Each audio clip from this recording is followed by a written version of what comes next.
Hello and welcome to another Cinema 4D tutorial. My name is Ricardo Silva. Today I'm going to be showing you a little bit about BodyPaint 3D and talk about the UV mapping basics. The first thing that you have to understand is what is UV mapping really? Well, according to Wikipedia, the UV mapping is the 3D modeling process of making a 2D image representation of a 3D model's surface. Okay, my interpretation of UV mapping basically refers to the accurate placement of the texture in direct relationship to the polygons of a 3D model. Just think about it like if it is a paper that you're going to be basically wrapping a gift, and the gift is basically the shape of your 3D model. So if you're going to wrap a paper into a bottle, you want to make that wrapping as clean as possible, no wrinkles, no distortions, things like that. So when you are UV mapping, the main objectives are to hide unavoidable seams. There are, in every single 3D texture mapping, there are going to be seams because there is no clean map that goes around seamlessly. So the idea is to hide those seams. So that's one of the main objectives. The second one is to avoid warps while maintaining proportional texture aspect ratio. When you are doing the UV mapping, either the unwrapping or texturing an object, usually you want to avoid any distortion, especially if you're going to have things that are going to be very obvious when they are distorted. For example, a logo of a company. You don't want to distort that when you are applying it to a wine label, for example.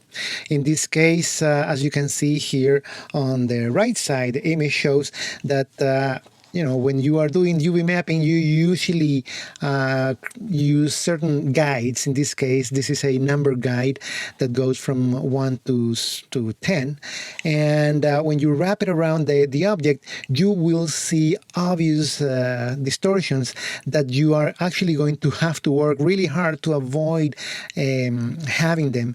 Because what if you are, like I said before, applying a texture that you're going to see all these distortions, and then it's not going to be a pretty sight in your model. Okay. And of course, number 3, the final objective is to obtain a distortion-free projection. That is the idea. Now, every single object is not always the same. There are circular objects, there are quadrangular objects, there are objects that are very organic that they don't necessarily reflect a specific shape per se. So that's when everything starts to get more complicated. Okay. Whenever you are trying to map the UVs, the UV map of an object needs to be laid out as a 2D surface in order to paint its textures. If you want to create a custom paint on the texture, then you are going to be using a 2D texture and be able to paint it. When you want to paint it, you want to be able to, let's say, create a circle. So whenever you apply that circle into the object, that circle continues to be a circle, not an egg or an oval, thing like that. So the idea is that all the textures, for example, in this particular case, the cube has a wrapping paper that goes perfectly into the cube and wraps and covers the object without any distortion. Of course, the cube is one of those geometric shapes that it actually works perfectly for this type of wrapping, and we don't see that distortion in here. Now, the problem that we have in Cinema 4D is that when you create your initial object, like for example, in this case, a cube, and if I create a new material, and I double click on that material to add a texture, an image texture to the color channel. So by clicking on these 3 little dots, I can go into my hard drive and I can load an image. So I'm going to be loading this image over here. Okay. And of course, that's a 2D image. Of course, it's a photograph.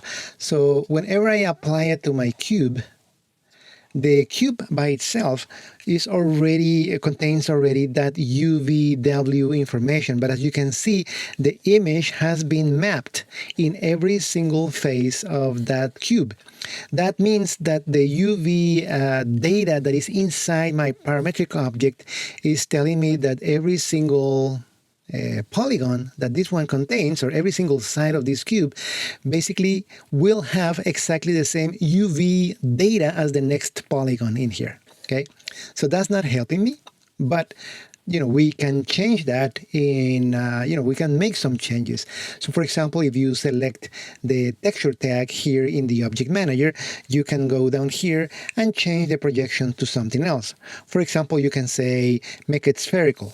Now, being spherical, the projection is different, and then you get, of course, the normal pinching of a spherical projection on the top and also at the bottom over here. So it's like if you were gluing every single piece of paper right there on that point. So that's how you get that pinching. And every single face now has a different type of texture. So yes, we achieved something, but as you can see here, we have some distortion on our image, which is not acceptable in certain cases. And in this case, it is not acceptable. So you probably want to try something else. So cylindrical doesn't do any good, okay? And if you go to flat, neither, because it applies it from the front and projects it all the way through the back, and on the sides there are these lines that are not easy to control. In any way, what I'm trying to demonstrate in here is that when you use a parametric object, you will have certain restrictions, and some of those restrictions is that you can only deal with this type of projections, the ones that are in here available for you. So the idea when you use the UVW mapping is because you want to create a map that basically the image that you want to project into your cube is exactly the way that you want, distortion free, and the specific areas go to the specific polygons. Okay, that's basically the idea. Now, the cube that we created is parametric. So in order for us to create a UV tag, then we have to convert it to polygonal, because right now if we go to the tags and we see, or somewhere else in here, we don't see that we have the generate UVW coordinates or the assign of the UVWs. We cannot do that at this moment. So it is a problem with parametric. So as soon as I convert that to polygonal, now I can see that I don't need to assign any UVW coordinates because it's already here. Okay, so it creates automatically. Now, if you ever delete that, or somebody gives you a cube, a polygonal cube without the UVW coordinates, then it will look like this. And your, of course, the material that you apply in UV mapping, it will not project anywhere. Basically, it's only a specific color in your image that is going to appear. So yes, you can do a spherical, you can do cylindrical, and so on, and it will look exactly the same as before. But the UV mapping will not be created because you don't have that information anymore. To recreate that information, you just have to go to the tags, and actually you have to go to your texture tag and select another projection, like let's say like cubic, so it looks just like in the beginning. And then we can now go to the tags, and down here we can now generate the UVW coordinates. So whenever you do that, now we get back our UVW tag. Okay, so this is a file that we're going to be using inside BodyPaint. That is the one that contains the information of how this texture is being projected into this cube. Okay, so now that we know that, we can jump into the layout drop-down menu and go into the BP UV edit. Inside here, now we are going to be looking at the layout of BodyPaint. But before I even continue working with BodyPaint, let me give you a couple of disclaimers, okay? The BodyPaint module, the one that you're looking at right now, has not been updated for several versions in Cinema 4D. Therefore, it is kind of like an old style type of interface, even though it has the current icons, of course. But the way that we move back and forth into the menus is a little archaic, in my opinion. So just keep that in mind, because you're going to get confused a little bit, and you will see why in just a second. But in the meantime, I think this interface and the whole way of dealing with UVs, I have my feeling that in the next version of Cinema 4D, hopefully Cinema 4D 17, will have a brand new UV interface and way of working with UVs. I really hope so, because it needs an urgent update on this particular thing. Besides what I'm saying right now here, BodyPaint is a very powerful program, because you can paint, you can edit, and you can do really professional UV editing. So don't take me wrong. I'm just talking about the interface is a little clunky. Okay, so that's my disclaimer that I wanted to share with you. Also, if you have taken some polygonal modeling and you have noticed that it takes a little while to create your model, because you want to keep all the polygons flowing correctly, and the topology and the quads and all that stuff that goes into creating a really nice polygonal model, it's a very tedious process. UV editing is a little more tedious than that. So just keep that in mind also, and don't get tired of it too soon. You have to kind of like try to learn it, because this is a skill that you will really appreciate when you know it a little better. Okay, so even if you are not a master in UV editing, it is a good idea that you learn about this process as soon as you can, especially if you are working in 3D applications like Cinema 4D or any other application. With that on the side and out of the way, now let's continue with BodyPaint. Now that I jumped into the layout of BodyPaint, the BP UV edit, this is where you edit your UVs. Okay, so if you have already known what UV means, basically is the X and the Y direction of your texture. In other words, this area over here is showing me a gray color, empty texture. Basically, that's what it is. That empty texture, if you move your mouse horizontally, you're basically moving your mouse in the U direction. If you move your mouse up and down, that's the V direction. So in reality, it's the X and the Y direction of the image. This represents the image. Whatever image you're going to apply to this cube, this is what it represents. Okay, so to see the actual layout of your cubes or your polygons in here, you're going to have to bring the UV mesh into this image. So I can go here into this menu and select UV mesh. When I do that, then I can see a black line in there telling me that those are my polygons. So what does that mean right now? That means that I have every single polygon is exactly one on top of each other. So that's why I only see one square filling up the whole image. Therefore, I only see the same exact image in every single polygon. Okay. Now, to adjust that, you need to use the tools to adjust the UV polygons. So the first thing that you are going to have to remember every time that you use BodyPaint is that there are two types of selections. One is when you select the UV polygon, and the other one is when you select the actual 3D polygon. Okay, and those tools are actually found up here. You will notice that this is the model mode that we already know from the the tools that the standard tools that we used to use, and they were on the left side of our interface, but now they are found up here. So this is the model mode, meaning that I can move my model in my 3D view. So I'm going to undo that. I don't want to do that. This one is the actual polygon face or polygon mode.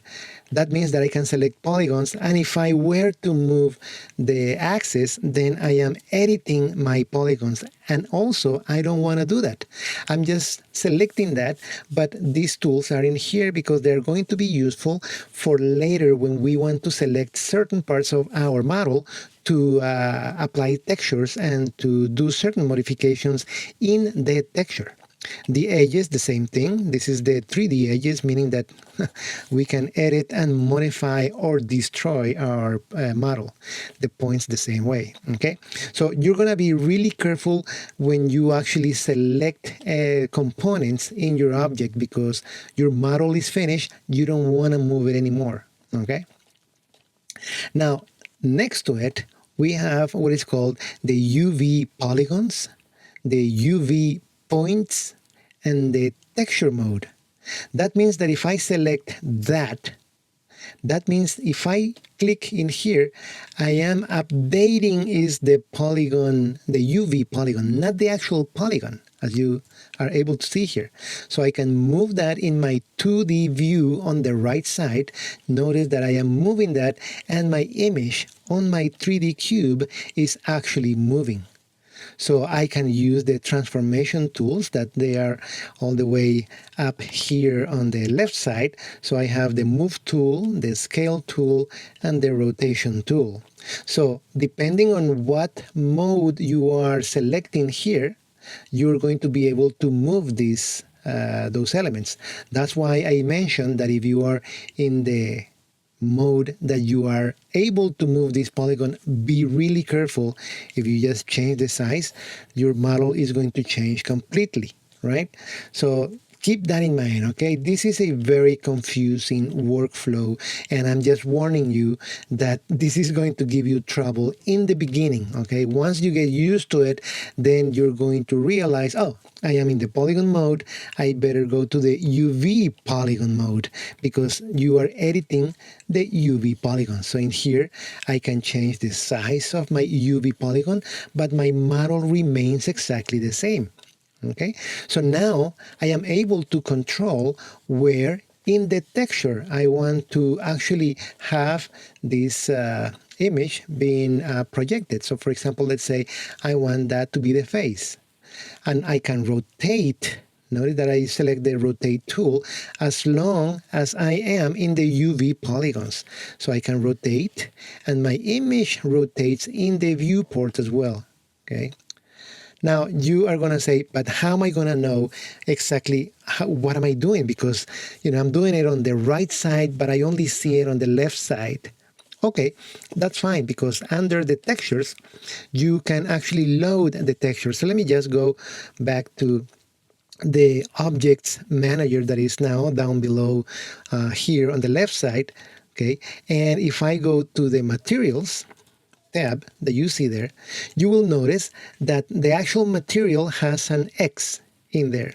That X is telling me that this material has not been loaded yet into memory. So when I click on it, it will load into memory. It changed as a pencil, meaning that now it is an editable material or texture in this case, and now it shows up in my normal UV or 2D image, the image that was in here.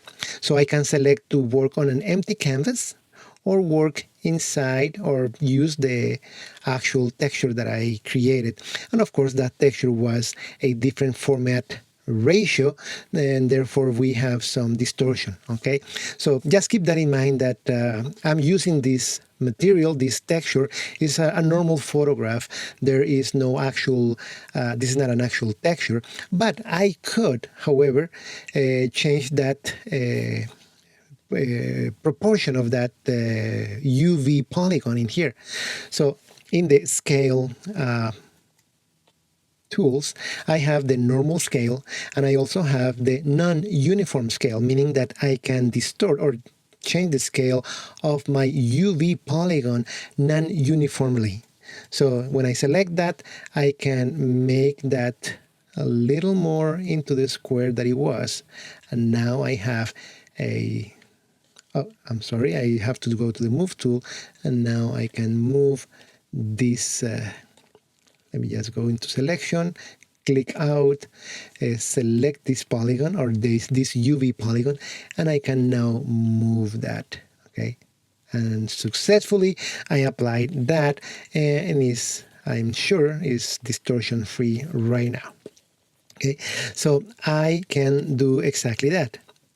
Now, once again, if you want to select a UV polygon, you have to be in the UV polygon mode in here. Then you have to be in the selection mode to select a new polygon. So if I select that one, or I can select 2 of them, or 3 of them, or whatever. So it's like if you were selecting polygons, but in this case, you're not selecting polygons, you're selecting UV polygons. Okay, this is completely different than this, because when you are in the polygon mode, then you have the possibility of changing your model. When you are in the UV polygons, you do not have the possibility of changing your model.